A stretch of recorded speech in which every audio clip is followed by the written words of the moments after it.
4 women share what it's really like to live with endometriosis. If you got together with 10 girlfriends tonight, one of them would likely have endometriosis. That's how common the disorder is, and yet it remains such a mystery. According to the Endometriosis Foundation of America, it takes 10 years on average to get a diagnosis from the time you start noticing symptoms. Here's what's actually happening when you have endometriosis. The tissue that lines the inside of your uterus starts growing outside your uterus. It may end up on your fallopian tubes, ovaries, uterosacral ligaments, peritoneum, bladder, vagina, and sometimes even on your rectum, intestines, and appendix. When that endometrial tissue is inside your uterus, where it's supposed to be, it thickens and sheds once a month when you menstruate. Your vagina is its exit. But if you have endometriosis, there is no exit for that tissue. Here, womenshealthmag.com talked with 4 women about the day-to-day ups and downs of living with the frustrating condition. Kendall Rayburn, 29, went 6 years before getting diagnosed. Kendall, a blogger in White Lake, Michigan, was diagnosed with endometriosis 5 years ago, after 6 years of symptoms. I saw so many doctors, she says. Nobody understood it. Nobody could diagnose it. After her diagnosis, she tried pain medicines and hormone injections. She also tried Elmiron, a medication for interstitial cystitis, a bladder condition, but her hair started falling out and she was always nauseated. She then had 4 excisional surgeries, before having her uterus and ovaries removed. Each one of those surgeries kept the pain at bay for months, but it always returned. It's like labor pains, says Kendall. It gets that bad. You can't breathe, and it takes over your whole body. I can feel it all the time. I never forget that I have endo. Kendall admits she struggles emotionally, too. It's hard to be happy when you're in so much pain, she says. Not being able to live my life the way I wanted was hard, but it also forced me to be more creative with how I got things accomplished. That's why she created her blog, which allows her to be the breadwinner for her husband and 2 small boys. She's found that heating pads, at least 1 hot bath a day with Epsom salts and pan-away essential oil, physical therapy, and a positive attitude help her cope. You just can't live with a dark cloud above your head, says Kendall. I was there. I've had moments where it just consumed me. A lot of women with endo suffer from depression, too, because it's so easy to hit that tipping point and go in the other direction. Emily Anthony, 25, has had pain since she was a preteen. Emily, of Jackson, Tennessee, thinks her endometriosis started when she was 12. She was 18 when she was diagnosed via a biopsy. Her doctors had told her, "You have a normal teenage uterus," even though she'd been having what she called pain attacks for years. One time, her endo was so bad that it rendered her immobile. The scar tissue had built up in my abdominal wall and made it so I couldn't lift my legs, says Emily. I was bedridden for 3 months, and in and out of hospital. I had to be carried around or use a wheelchair or a walker. It was so scary not knowing if I'd walk again. Emily had a DNC, a procedure to remove tissue from the uterus, but that wasn't 100% successful. Then she went on Depo-Provera, a hormone shot she got every 10 weeks. She's also tried Lupron, a synthetic gonadotropin-releasing hormone, shots, but the side effects were too much to take. For so many women with endometriosis, the hormone therapy can often be worse than the pain. It can put very young women into a state of early, usually temporary, menopause. I'm only 25, she says, but I had chin hair, my boobs went from a DD to a B, and I gained 30 pounds in 3 years. Everybody's body is different.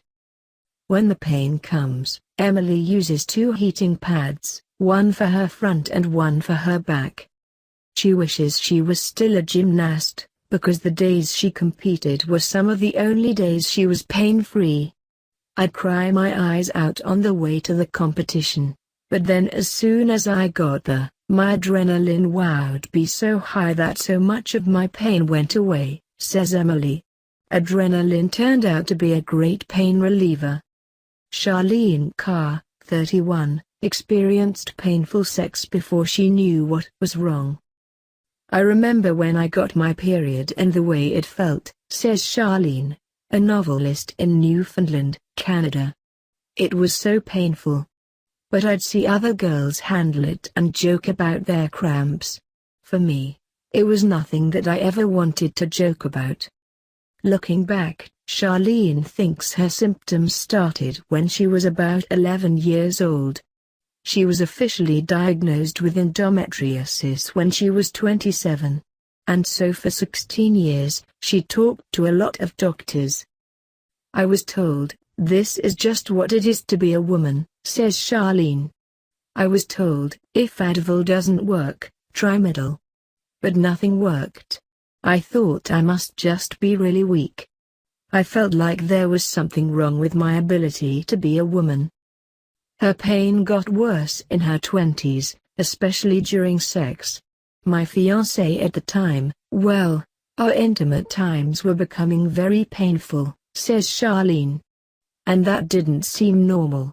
So I started pressing doctors for answers again, but again they dismissed my complaints until I tried to get pregnant. Once she started doing fertility tests, an ultrasound revealed she had endometriosis. That was in 2014, when she was 27. Charlene scheduled surgery right away, but because her endo was in her ovaries, which she needed in order to get pregnant, all the doctors could do was drain her cysts. I was bedridden for 3 months, and in and out of hospital.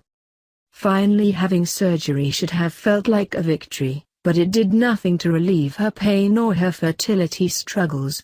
She has good days and even sometimes good weeks, but then there are the weeks when the endo is constant. To manage the pain, she has changed her diet instead of taking painkillers. I cut out dairy, gluten, sugar, alcohol, and processed foods, says Charlene. It's so hard to know if it helps. But I have noticed that if I have dairy now, my pain comes back within an hour. She pushes through the pain, though, because the alternative is much, much worse. I will not ever have a reclusive life, says Charlene, so that takes a toll emotionally, and it's tiring but worth it. What scares her more than anything, she told us, is how progressive endometriosis can be. My biggest fear is what will happen in future, says Charlene. I've always wanted to be a mother, and since that might not happen, I have these emotional ups and downs trying to figure out where my life will take me if being a mother isn't part of my future. Stephanie Roetzel, 28, knew her periods weren't normal. Like so many others, Stephanie, an actress in Brooklyn, New York, started having symptoms of endometriosis right when she hit puberty. I was having periods that weren't normal, and I was being told I just had cramps, she says.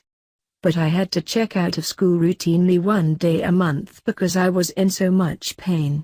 I went to a private Christian school, and they'd just say it was the woman's curse. The woman's curse? I was like, yeah, no. Stephanie adds that she couldn't even wear tampons because they hurt too much. When she was a freshman at the University of Central Arkansas, she was walking to class, and she had a cyst burst. I thought I'd been shot, says Stephanie. I was walking, then I was on the ground, and everything went dark. She drove herself to the emergency room, where they told her they wouldn't do a transvaginal ultrasound on her because she was a virgin. Besides, they told her, she probably just had a UTI even though she had zero symptoms of one. But a year later, An MRI finally revealed her endometriosis, and she scheduled surgery right away. I was having periods that weren't normal, and I was being told I just had cramps. After my surgery, the doctor asked if I'd ever had an intense sharp pain, she says. I told her about that day in college, and she said she found a chocolate cyst during the surgery. Chocolate cysts are usually found in the ovaries, when endometrial tissue grows inside the ovaries and then hemorrhages. The dried brownish blood gives them a chocolate appearance. Altogether, the cysts removed were equivalent to the size of a newborn baby's head, says Stephanie.